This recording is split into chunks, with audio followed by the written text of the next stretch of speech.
আসন্ন বিধানসভা নির্বাচনকে পাখির চোখ করে কেমন এগোচ্ছে জগদ্দল বিধানসভা, তাই দেখতেই খবর বাংলা পৌঁছেছিল জগদ্দল বিধানসভার কাউরগাছি এক পঞ্চায়েতের পঞ্চায়েত প্রধান সমীর চক্রবর্তীর কাছে।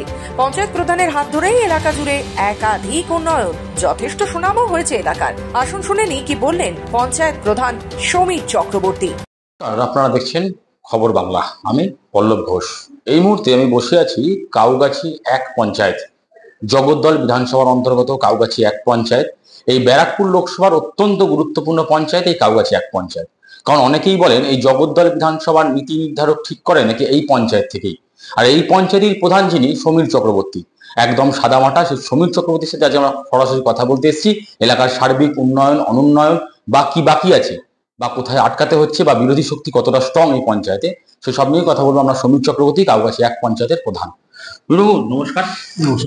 বলছি, সামনে তো বিধানসভা ভোট, বিগত বেশ কয়েক বছর এই পঞ্চায়েতের দায়িত্ব সামলাচ্ছেন, কি কি করতে পেরেছেন?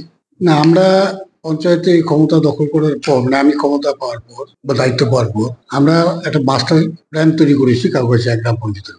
সেটা হচ্ছে আমাদের এখানে সমস্যার মধ্যে সবচেয়ে বড় সমস্যা যেটা, সেটা হচ্ছে নিকাশি সমস্যা, একটা বড় সমস্যা। সেই নিকাশি সমস্যার সমাধানের জন্য আমরা জেলার পর্যায়ে আলোচনা করে আমরা বড় বড় 3খানা হাই ড্রেন পরিকল্পনা দিয়েছিলাম। অলরেডি 2খানা আমাদের স্যাংশন হয়েছে এবং সেই কাজ আরম্ভ হতে চলেছে। তারপরেও আমরা 15 ফিনান্সের পঞ্চায়েতের পক্ষ থেকে আমরা বেশ কিছু নিকাশির ড্রেন আমরা তৈরি করেছি, কিন্তু সেই ড্রেনগুলো মূল জায়গাতে ফেলার জন্য হাইড্রেন দরকার। সেই হাইড্রেনটার কাজও আরম্ভ হবে খুব শীঘ্রই, এটা হবে। আর আমাদের রাস্তা একটা আমাদের কাছে সমস্যা, সেটাও বড় সমস্যা ছিল, তার কারণ আমাদের এখানে নতুন বসতি ব্যাপক পরিমাণে হচ্ছে বা হয়েছে, এবং সেই সমস্ত অঞ্চলে সমস্ত কাঁচা রাস্তা ছিল। আমরা গত 2 বছরের মধ্যে আমরা তার প্রায় কয়েকটা গ্রামকে আমরা ধরে নিয়েছিলাম, যেরকম আদিবাসী পাড়া পুরো রাস্তাটাই কাঁচা ছিল। এই মুহূর্তে কাউগাছি গ্রাম পঞ্চায়েতের আদিবাসী পাড়াতে কোনো কাঁচা রাস্তা নেই। এটা আমরা পরিকল্পনা করেই করেছি। দোলতলা বলে আমাদের একটা পাড়া আছে, যেটা নর্থ ব্যারাকপুর মিউনিসিপ্যালিটির একদম কাছে। সেই দোলতলাতে কোনো কাঁচা রাস্তা আমরা রাখিনি। এটা আমরা এই 2 বছরের মধ্যে কমপ্লিট করতে পেরেছি। এবারে আমরা সবচেয়ে বেশি আরেকটা জোর দিয়েছি, যেটা সরকারের পরিকল্পনা অনুযায়ী, যে ডেঙ্গু কাউগাছি এক গ্রাম পঞ্চায়েতে একটা সময়তে ব্যাপক আকার ধারণ করেছিল, এবং ডেঙ্গু অভিযান করতে গিয়ে আমরা দেখেছি যে এখানকার বাড়ি বাড়ি থেকে নোংরা তোলার কাজ আমরা চালু করতে হবে এবং আবর্জনাকে পরিষ্কার করতে হবে। যার জন্য গত 2 বছরে আমরা 4খানা আমরা কার্ড আমরা করেছি। সঙ্গে সঙ্গে আমরা 16খানার মতন ভ্যান, যেগুলোকে বাড়ি বাড়ি থেকে নোংরা আমরা তুলে নিয়ে আসছি, এবং রাস্তায় পড়ে থাকা আবর্জনা আমরা সমস্ত তুলে, এবং গর্বের সঙ্গে কথা বলতে পারি যে কাউগাছি এক গ্রাম পঞ্চায়েতে গত বছরে একটা ডেঙ্গু হয়নি।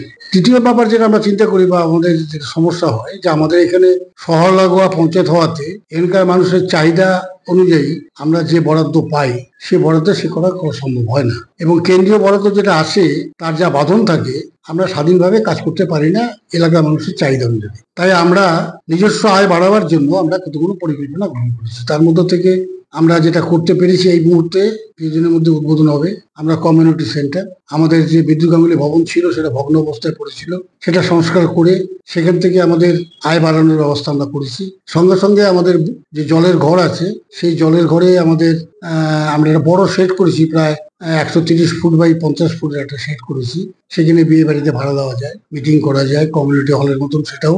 সঙ্গে সঙ্গে আমরা যামিনী ভূষণ মঞ্চ বলে একটা মঞ্চ ছিল, যে যামিনী ভূষণ মঞ্চ সামনে একটা বিরাট মাঠ আছে, সেটাকেও আমরা সেট করে সেটাকে বিয়ে বাড়িতে আগামী দিনে যাতে কনভার্ট করা যায়, সেই কাজ আমরা কাজ চলছে। এখন 2-1 সপ্তাহের মধ্যে হয়তো কাজ শেষ হয়ে যাবে। সুতরাং আয় বাড়ানোর দিকে আমরা একটু নজর দিয়েছি। আর আমাদের পঞ্চায়েতে একটা সময় ছিল, যে সময়টা অনেকেই বাড়িঘর বানিয়েছে, কিন্তু তার পঞ্চায়েতের অনুমোদন নেওয়া ছিল না। আমরা নতুন করে সে সমস্ত মানুষদের নিয়ে বসে আলোচনা করে প্রচার চালিয়ে আমরা সেই কাজটাও আমরা করছি। এখন প্রচুর পরিমাণে মানুষ সেটাকে বাড়িঘরের সমস্ত প্ল্যানগুলো তারা অনুমোদন করিয়ে নিচ্ছে। এবং জলের একটা সমস্যা একটা ছিল, পানীয় জল, যেটা 2004-এ এখানে চালু হয়েছিল। তখন 7টা মাত্র পাম্প ছিল। আমরা এই 2 বছরে সেটা 21টা পাম্পে আমরা পরিণত করেছি। এখন কাউগাছি এক গর্বের সঙ্গে বলতে পারে যে আমাদের এখানে পানীয় জলের যা ফ্লো আছে, প্রত্যেকটা বাড়িতে বাড়িতে আমরা পৌঁছে দিতে পেরেছি। সুতরাং গতবার প্রচন্ড দাবদাহের মধ্যেও আশপাশে পৌরসভাগুলো জল দিতে পারেনি, কিন্তু আমাদের এখানে জল উপচে পড়েছে। সুতরাং এই কাজগুলো আমরা সম্পূর্ণ করতে পেরেছি।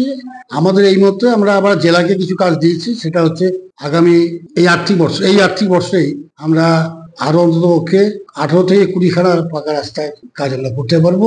যে অঞ্চলটা আমাদের একটু দুর্গম অঞ্চল, সেটা হচ্ছে যেরকম মায়াপল্লীর পাশে বিবেকনগর, আদর্শপল্লী, কমলপুরের পশ্চিম মাঠ, এই সমস্ত জায়গাগুলোতে এখন মূলত কাঁচা রাস্তা প্রচুর, কারণ বসতি ওখানটাতেই হচ্ছে, সুতরাং নতুন নতুন রাস্তা হচ্ছে। সেই জায়গাগুলোতে আমরা রাস্তার কাজ আমরা করে দিতে পারবো। আশা করি আমরা বিধানসভা নির্বাচনের আগেই সেই কাজ আমরা সম্পূর্ণ করে দিতে পারবো। দীর্ঘদিন এই প্রধানের চেয়ারে আপনি দায়িত্ব সামলেছেন, একাধিক জায়গায় ভিজিটও করেছেন, যাচ্ছেন। বিধানসভা নির্বাচনের আগে কতটা স্ট্রং হচ্ছে কাউগাছি এক পঞ্চায়েত? না, কাউগাছি এক গ্রাম পঞ্চায়েতে আমরা একটা গর্বের সঙ্গে বলতে পারি যে কাউগাছি এক গ্রাম পঞ্চায়েতে সাধারণ মানুষের সঙ্গে আমাদের নিবিড় সম্পর্ক গড়ে উঠেছে, এবং সেটা প্রত্যেক দিনই আমার বাড়িতে এই অফিসে আমরা দেখি যে মানুষের ঢল নামা মতন নামে। এবং আমি অফিস 11টা থেকে 5টা পর্যন্ত বাইরে কোনো কাজ না থাকলে পরে আমি তাদের মিট করি। যখন তারা যে সমস্যা নিয়ে আসে আমরা সহানুভূতির সঙ্গে সেটা বিবেচনা করি। সবটাই সম্পূর্ণ হয় না, কিন্তু তাদের যে দাবি দাওয়া আছে সেই দাবি দাওয়ার প্রতি আমি সহানুভূতির সঙ্গেই তাদের সঙ্গে আলোচনা করে তাদের সহযোগিতা চাই। তারা হাসি মুখে এখান থেকে যান, কেউ রাগ করে। এই যে গত 2 বছরের মধ্যে এমন কোনো এখানে ডেপুটেশন হয়নি, বা আমাদের সঙ্গে তাদের সঙ্গে বিরোধী দলের পক্ষ থেকে কোনো ডেপুটেশন হয়নি। এবং বিরোধী পক্ষের নেতারাও অনেকে আমার সঙ্গে যোগাযোগ করেছেন, এখানে এসেছেন, আলোচনা করেছেন। তারাও আমাদের কাজের প্রতি সহানুভূতির সঙ্গে তারা বলেছেন যে না, এই কাজগুলো ভালো হচ্ছে। তাদের রাজনীতি আলাদা হতে পারে, কিন্তু আমি তাদের একটা কথাই বলেছি, বিরোধী দলের কাছে আমাদের একটাই দাবি ছিল যে এখানে আমরা বসবাস করব, আর আপনাদের উদ্দেশ্য যখন উন্নয়ন, আমরা উন্নয়ন করতে গিয়ে আপনাদের সাহায্য চাই, সহযোগিতা চাই, মতামত চাই। তারা মতামত দেন, এবং বহু সভা আমার এখানে হয়েছে, যে সবাই তাদের পক্ষ থেকে প্রতিনিধি তারা পাঠিয়েছে। আগামী দিনে কি কিভাবে প্রজেক্ট নতুন করে নিয়ে আসবেন বিধানসভা? আগামী দিনে আমাদের কাছে প্রজেক্ট আছে, যেটা আমি বললাম যে আমাদের আগামী দিনে প্রজেক্ট আছে। আমরা আমাদের বুড়ির বাড়ি বলে একটা জায়গা আছে, সেই জায়গা থেকে আমরা একটা বড় সুইমিং পুল করতে চাইছি। সেটা জাতীয় স্তরে কোনো প্রতিযোগিতা যাতে করা যায়, এই জন্য আমরা স্কিম অলরেডি আমরা সরকারের ঘরে আমরা পাঠিয়েছি। খ্রিস্টান হাসপাতাল আমাদের একটা বড় সমস্যা ছিল, আমরা আনন্দের সঙ্গে বলতে পারি খ্রিস্টান হাসপাতালের সমস্যা মিটে গেছে। খ্রিস্টান হাসপাতালের কাজ কিছুদিনের মধ্যে শুরু হবে, এবং বিধানসভা নির্বাচনের আগেই, বিধানসভা নির্বাচন কেন আগে 3 মাসের মধ্যেই আমরা আমাদের যে খ্রিস্টান হাসপাতালটা, সেই খ্রিস্টান হাসপাতালটা আমরা মানুষের পরিষেবা দিতে পারবো। আমরা কথা বললাম কাউগাছি এক পঞ্চায়েতের প্রধান সমীর চক্রবর্তীর সাথে। একাধিক পরিকল্পনা রয়েছে বিধানসভা নির্বাচনের আগে যে কাজগুলো শেষ করতে হবে।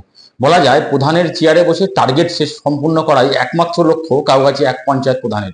এখন দেখার কিভাবে সেই কাজগুলো সম্পন্ন করে আগামী 2026 বিধানসভা নির্বাচনে ফের জগদ্দল বিধানসভার জন্য ঝাঁপাই কাউগাছি এক পঞ্চায়েত।